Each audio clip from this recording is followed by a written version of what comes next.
Gen Con is only a couple months away now, a little less than a couple months. And you can see behind us their cool gold dragon logo because it's their 50th anniversary, the 50th ever show. Big old 50. And they put out an announcement that's pretty exciting that for the first time ever in Gen Con history, they're close to selling out of tickets, and they have actually put a cap on the badges that are being sold, so that if you want to go to Gen Con, you actually need to worry about it for the first time ever. They said previously they have put caps on for the trade day badges, but never for the normal exhibitor or just people going to the show types of badges. Well, this is definitely one of those situations when if you're a board gamer and once you see 50, it's like if I gotta go make one Gen Con, it's this one. How much of it do you think is just the growth of the show continuing, or do you think a lot of it is really people are like, oh, the 50th one? Oh no, it's obviously a mixture. I mean, we've seen that in board games already. I mean, there's a reason why I think when we look at the news of how we're starting to see a lot more interesting developments in the board game marketplace in terms of companies, like when we bring up, like last time we talked about the Asmodee Alliance thing. There's a reason why we're hearing that more. It's because the hobby's getting bigger, which makes everything start to move and shift. But of course, like I said, it's the 50. I mean, it's going to be the one you want to go to. I mean, there's a dragon made of gold there. So I think overall, it is positive signs. We're seeing a bigger community. This may push more to, I believe a while ago we talked about possibly Gen Con East or West Coast kind of deal.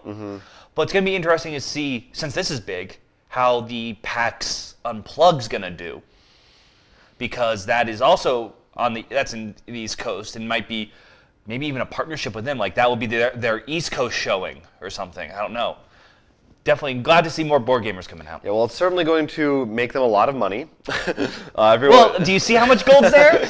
The city is going to be even richer once again. Which means they have a lot more pulling power with the city. Right. Now, are you? I'm a little concerned about space. About how crowded it's going to be this year, because it usually is pretty crowded. But I mean, I think they are expanding more so even still into the stadium. But it'll be interesting to see how much we suffer walking. Well, it's not just that. I think first of all, it's going to be interesting the first line because we get that early ticket, but that line's gotten like significantly longer each time we go. Yeah, it doesn't. It's not much of it doesn't feel like much of a perk. Yeah, not anymore. But what's going to be interesting more is, in particular, I think, is the grouping of how are we going to just see Fantasy Flight flooded?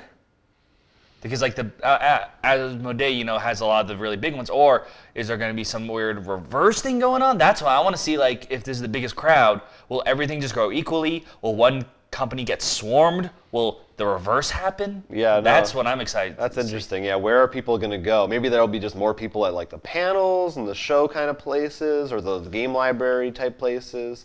Also, that they might be Giants concert to look forward to. Maybe that's part of it. Maybe there's a bunch of everyone they might be Giants. They're like, I don't like board games. I'm just here for the band. Could be. We will find out. As I said, August 17th is Gen Con 50. If you're going, let us know. We'll be there. We'll look out for you. If you enjoyed this video, it was just a snippet of our full-length podcast, which you can find on our YouTube channel every week. So please go ahead, like, and subscribe for more board game-related content coming at you in the future. And don't forget to check out RollForCrit.com, where we actually sell a lot of the games we talked about, as well as post news and all our other videos. Until then, I'm Will Keeler. I'm Jonathan Estes, and this is Roll for Crit.